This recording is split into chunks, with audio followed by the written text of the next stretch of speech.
Hello, everyone, and welcome to Under the Hard Hat, Lessons Learned with ACI Young Professionals.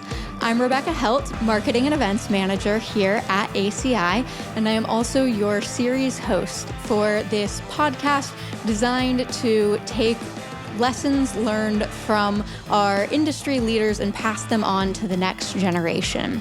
As part of ACI's mission to grow the Cincinnati region's commercial construction industry, we focus on areas like workforce solutions and building the pipeline of our next generation of construction workers. We also work on helping our members and guests make meaningful connections, and also keeping them up to date on the outlook of our industry, including hot topics like AI and technology.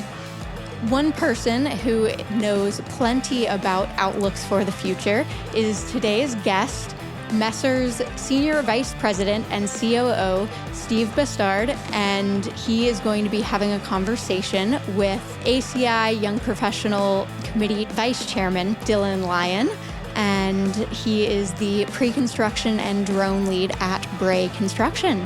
So without further ado, thank you all for being here, and I'm going to turn it over to Dylan and Steve. Thank you. Thank you. Steve, welcome today. I really appreciate you taking time out of your day to be here to talk about our heavy topics, as kind of Rebecca mentioned, some AI technology and some interesting things with Messer that you guys are doing that maybe some people aren't aware of. Glad to be here. Let's get into yourself real quick. How did you get into construction and why have you stayed in the industry? Yeah. Kind of a unique story. Again, it kind of started as a kid. My grandfather was actually born and lived in Cuba, and he was an engineer in Cuba, and he would come, and I saw him maybe 4 times in my life, but he would always come and show us pictures of, some really cool projects that he was doing. And so that piqued my interest. Went on through high school, had some good friends. We were all said, hey, let's go to Purdue and be engineers. Got there, and the construction program interested me. Plus, they guaranteed internships, right? I need the money. I need the cash. And so it seemed like a pretty good idea. Did my internships up in Chicago at the time, and, came out. And the story I tell is that back in the early 90s, it was a pretty tough market for graduates. So I felt really blessed. I had an offer from a couple companies in Chicago, and I had one from Messer in Cincinnati. And it really came down to my wife now, girlfriend back then. We said, okay, we love the Reds. We hate the Cubs. We're going to Cincinnati. And that was the final decision. And we picked up and moved to Cincinnati. And you've been with Messer for how long now? 34 years. I mean, that's a long time. 34 years. Not many people stay with a company for 5-10 years. 34 is impressive. Yeah. I mean, that is amazing. So with Messer, you've kind of seen some evolutions and growth. You guys have a craft force development program and an apprenticeship program. Can you tell me a little bit more about those two? Yeah, we've invested a lot in, have a Department of Labor apprenticeship program. Trying to find trades folks now can be really challenging. And so we struggled for a couple of years, and we decided we're going right to the high schools and high school juniors and seniors. And so we bring them in, we call them craft co-ops, just like we do our admin folks that we have in college. And they come to work for us in the summer. We try to create a relationship. So we probably have 60 craft co-ops now, and out of that, or at any one time, and then out of that, we maybe get 20 that sign on full time for us to go into the trade. So really trying to change the perception of the craft force, and we like to call them craft professionals now in our company, and I think that's making a difference for us. That's great. I mean, I love that of trying to change perception. I mean, for me growing up, they're like, oh, you don't want to go in construction. You have to go to college. And, now being in the industry here, granted, I did go to college, but I can see the value of skipping that and going straight into the trades. There is value here. There is work. There is a life that can be built that wasn't necessarily preached for myself when I was young. And being able to be involved with Messer, Trades NKY, and others being able to push that narrative to say crafts is a great use of your time and you can build a great career. It is awesome that Messer is leading the way in that. What do you think is the biggest impact that you've seen from those programs? Yeah, I definitely think that industry groups like ACI and others have done a tremendous job getting the message out to say, no, going into the trades could be a great profession for you. And, and I believe that. And we at Messer try to make sure that, folks are getting the proper training, that they're getting elevated properly. We're bringing the craft force into, we're an employee owned company. And so out of I don't know, 700 craft workers right now. About 200 of them are employee owners in Messer now, and continuing to work towards that, so that they, feel 100% part of the company, just like I do. That's amazing. Shift gears a little bit. We've said you've got 60 plus people in that craft force program. Is that all in the Cincinnati region? Are you in Carolina, Colorado? Where are you at? Is that all in this area? Yeah. So just we work in the Midwest through the Southeast. So Indiana, Ohio, Kentucky, Tennessee, North Carolina, and South Carolina. And I would say that of the 60, 40 of them are here in Southwest Ohio, and then the rest are, we may have 8 or 10 over in Indianapolis, and kind of spread throughout. So we're trying to drive that program everywhere we're at because it was successful. Absolutely. And it's not just the program you're driving in Carolina, right? Yeah, I think anytime you try to expand your business, it can be a challenge. Our newest office is probably a couple years old now in Greenville, South Carolina. It's always the challenge to make sure that you're maintaining the culture the further away you get from the corporate office or even, Ohio in general. And so, we just make sure that we have consistency up and down the line. Every region has different challenges, right? Some of them, we work basically in 6 market segments, and we want to make sure that 4 of those market segments are in a particular region because that'll continue the flow of work for us. So, what are some aspects that you've kind of noticed as, I'm going to say, a non-native of Cincinnati compared to some other markets? I think Cincinnati's it's a great city. It's very insular, right? People around here, and I think everybody knows this. If you meet somebody, where'd you go to high school, right? So I do think it's a very tight-knit community. Some of the things that we enjoy here in Cincinnati about, being in Cincinnati for 90 some years, 95, 96 years, you have all these deep relationships and, they're at every level in the company. And then you go to new city and you're the new person on the block and they don't want you here and you're the northerner, you're the Yankee. And so it definitely takes some time and some effort and a plan to get yourself ingrained. And, for us, we do the same thing every time. You got to get involved in the community. They have to see you out at events. You got to get your families involved and have your kids seen at baseball games or dance class, whatever it is. Huge difference for them to gain that trust. Can't just be a brand without a face. Yeah. Shift gears here now, too. Let's talk a little bit about technology and AI. What do you think it's going to do, in the next 5 years? People are saying construction safe, but all of your admin jobs, watch out. Is that true? What do you think? I think it's going to make people dumber. Yeah. I think there's just a long way to go with AI. I think it's a great tool.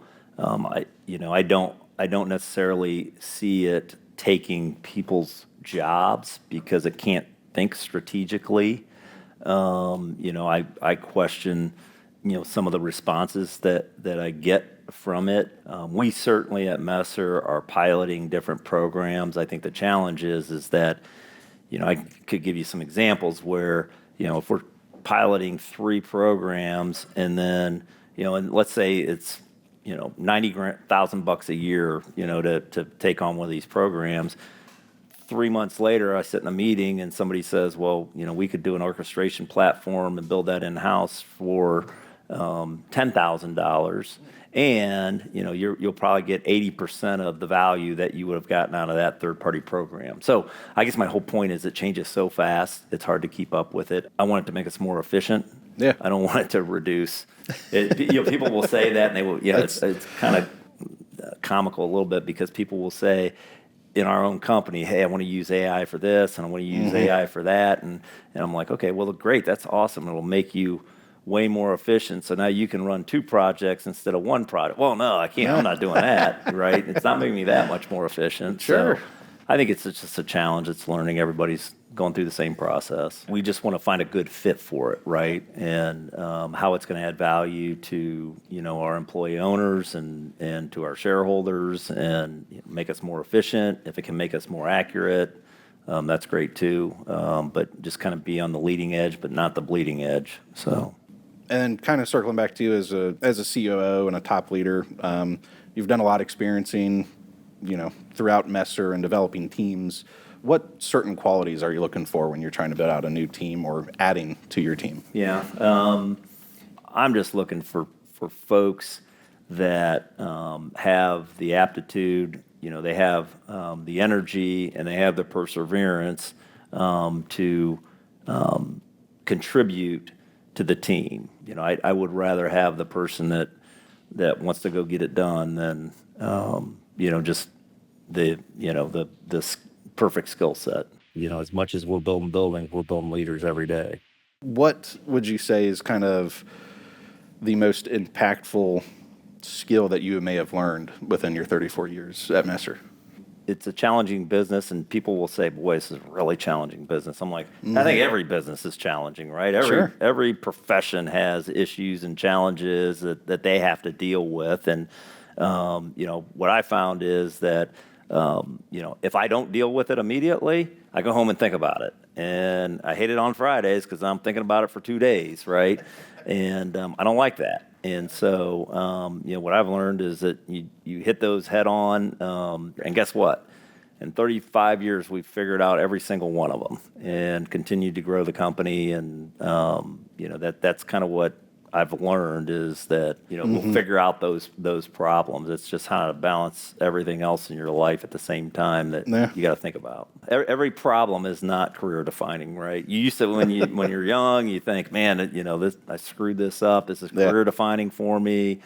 It's not. 400 people have done the same thing or had the same challenge. They figure it out, and you move on. And once you figure that out, then I think you're able to, we have a kind of a saying that, you learn from it and then you move on. And I think that's important for young folks to know. It's that work-life balance that everyone talks about. How do you do it? Yeah. What do you do to kind of manage that work-life balance? Yeah. I decided, and my wife and I decided that, I was going to go for broke for the first 15 years of my career, try to build my career so that maybe it would be a little easier on the back half. And then my wife and I had made the decision, she's a nurse, we had made the decision that she was going to be a homemaker because that's what she wants to do. That's what her profession, what she wants to do.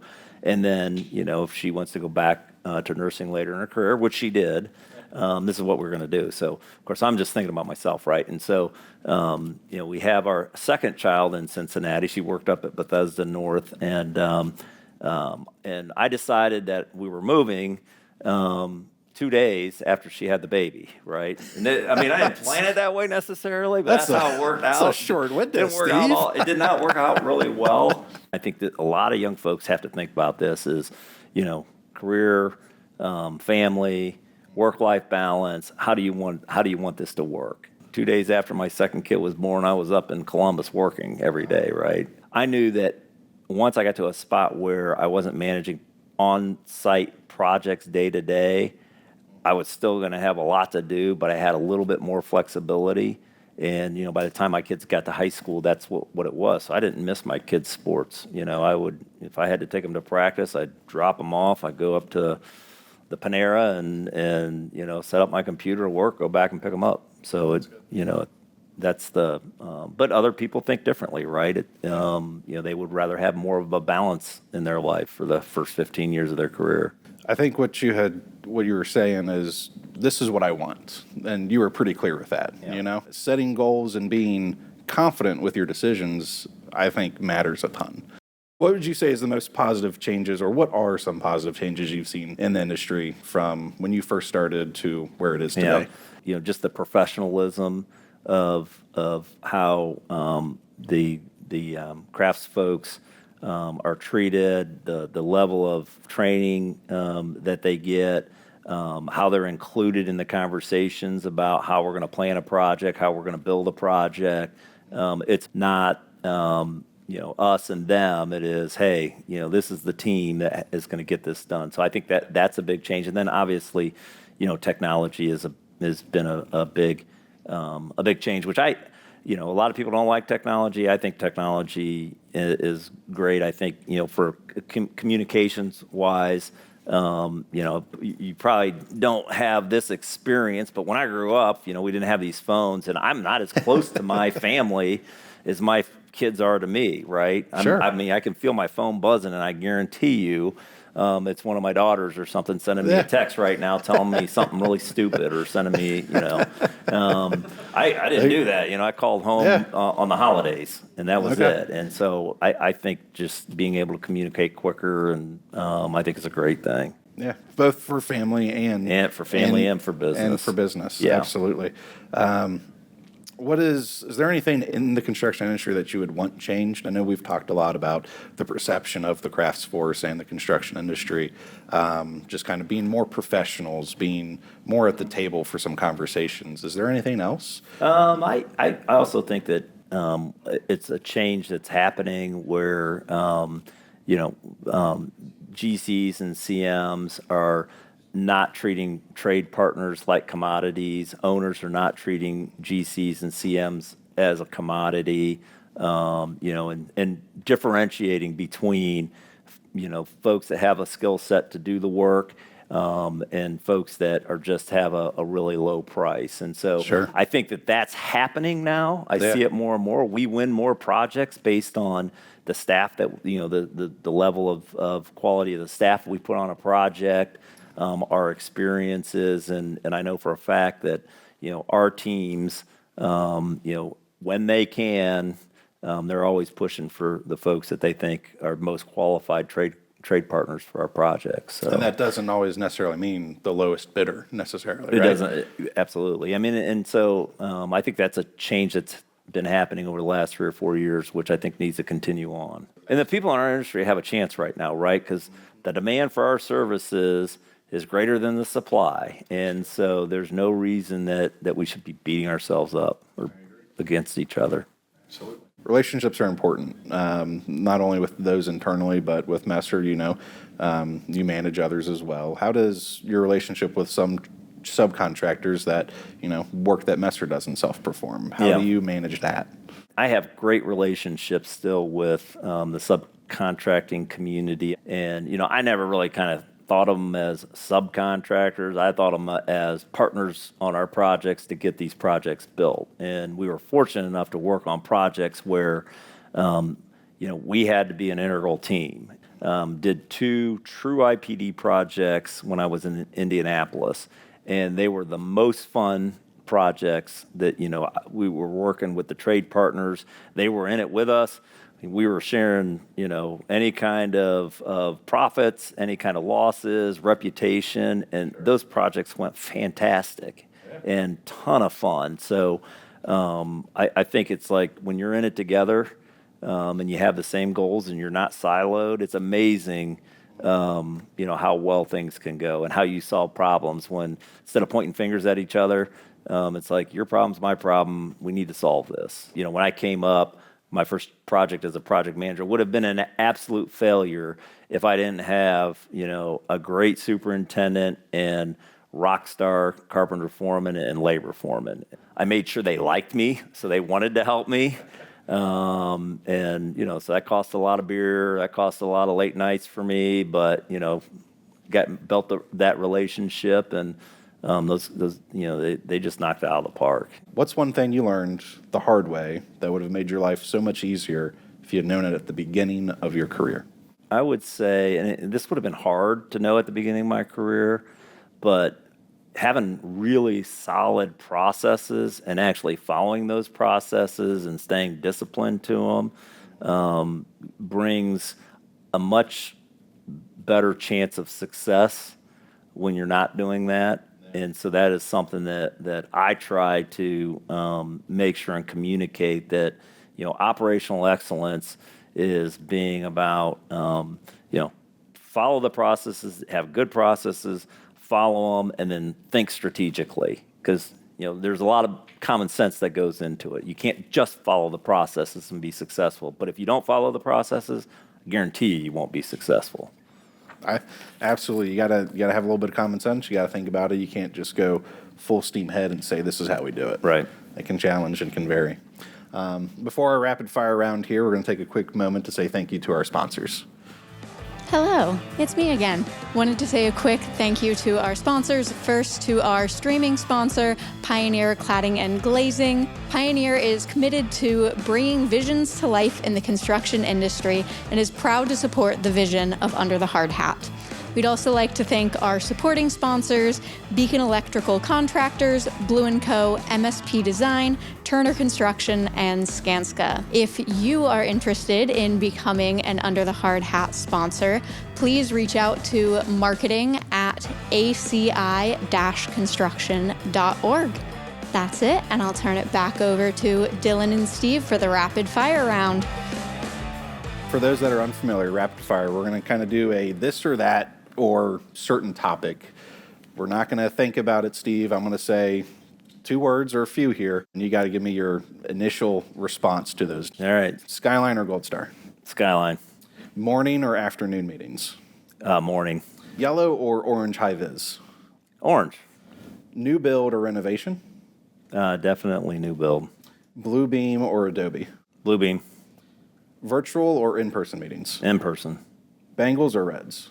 Oh, Reds. Reds. Shocker. Graders or UDF? Graders. That's my favorite. Favorite truck brand? Ford. I got a Ford F-150. I love that thing. There you go. Working in the winter or the summer? Summer. Madtree or Rheingeist? Rheingeist. Okay. That wasn't very fast, but That I was had to all think right. about that. I let it slide. I was I timing love you. beer. I think beer is the best invention ever made. And so that's a tough agree. call for me. La Rosa's or Dewey's? Dewey's. Apple Music or Spotify? I have to ask my kids about that. I don't use either one of them. Now, see, I use TuneIn Radio. TuneIn Radio? Yeah, I use the radio. Okay. There's nothing wrong with the radio. Pen or pencils? Pen. East side or west side? Central. I live in the central part. Central Love it. part. I got you. Northern Kentucky or Ohio? Yeah, they're both great places to live. Both great places. The zoo or the aquarium? The aquarium. That's Messer built. There you go. No bias there, people. Dogs or cats? Dogs. Apple or Android? Oh, Apple. Digital plans or physical? I like the physical plans. I think a lot of people in the room would agree with you. Yeah, And those online as well. I like the physical plans. 5 8-hour working days or 4 10-hour? 5 8s. 5 8s, okay. Day shift or night shift? Day shift for sure. Difficult client or challenging site? What is this, the thing that I like? What would you prefer? Challenging site. No thought with a difficult Challenging. client. So we hire Okay. you guys for those challenging sites. That's so. right. That's right. You do. Yeah, then I don't have to think about it. That's fair. Take out or cook at home? Cook at home. Okay. Coffee or energy drinks? Beer. Beer? Starbucks, Dunkin', or another favorite? Gas station. Gas station. Yeah, I grew up drinking 3-day-old coffee in a trailer. Okay. And so my kids, I got 4 daughters. Every weekend, a couple might be over, and they ask me, "Hey, going to Starbucks or one of those places?" I'm like, "I'm good. I'll go to Speedway." Speedway. Okay. Yeah. All right. Well, that's our rapid fire round. Hopefully, we got a few chuckles and a little more insight on Steve All here. right. We're going to turn over here to some audience Q&A. Can you share with us what the transition from union to non-union was like? So I was pretty young in my career when that happened. For us, being a merit shop contractor, we just kind of believe in that philosophy, right? I remember when I started, the unions were hand-billing me when I was out. I'm like, I have no clue what's going on here, right? I'm listening to the radio, and they're saying things about Messer and whatever. But I have great respect for tradespeople, right? Whether they're union, they're non-union. With the work that we do, depending on the city we're in, we could have up to 70% union on our projects, or we could have up to 70% merit shop on our projects. So I think it's whoever's the best fit for a particular project. So How do you personally stay connected to what's happening in the field, and how does that help inform any decisions you make at your C-suite level? yeah. Definitely have to get out and talk to people, right? I try to go to, again, getting back to our craft force, try to understand by attending some of their meetings and hearing what they have to say. Attended our superintendent summit about a month ago. That was a great experience. And the best part is, afterwards you go meet them at the pub, and that's where they really tell you what they think. And so I listen to that stuff, and I think about it. And, when there are things that come up that say, hey, I'm hearing a theme here, that's when I try to take some sort of action, or at least investigate a little deeper into what it might be. What is something you found that did not work at Messer's self-perform division, and what did you do to make that change? That did not work? Yes. I think it was really hard to make sure that we were providing the proper training. And so, we were going through different industry groups for, I'll call it apprenticeship training. And it just didn't really work that great because, we have a certain way we want to do things. We have certain systems we want to use. And so that's when we said, okay, we're going to change. We're going to get our own apprenticeship program. We're going to get it DOL approved because we got specifications out there that say, hey, you got to have, your people have to, it might be a government job. They have to have a DOL approved apprenticeship program.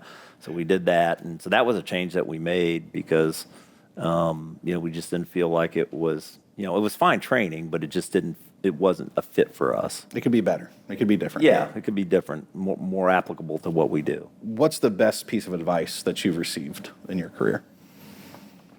Somebody told me, look, if you are really good at the job that you have, people will notice that. If you go and, I've never asked, talk to my boss about, hey, I think I should be promoted or I should get a raise. Not once in my career. I just focused on, I'm going to do my job. I'm going to do it really, really well. I'm going to help this team. And, because I was told, look, you do that, people are going to notice at Messer, and you're going to move up through your career. And you know what? It worked. Some fun questions here. You've been drafted by the Cincinnati Reds. What is your walk-up song to the plate? Oh, jeez. Oh, it's got to be Metallica. Was it Sandman? Sandman. Enter Sandman. Yeah. Yep. Well, Steve, you've been an awesome guest. I really appreciate your time here today. To our live audience, thank you as well, and to our listeners, appreciate you tuning in today. Steve, it's been a pleasure. Great. Thank you. Appreciate it. We really appreciate you taking your time to join us today and hope to see you guys back the next time that we go Under the Hard Hat.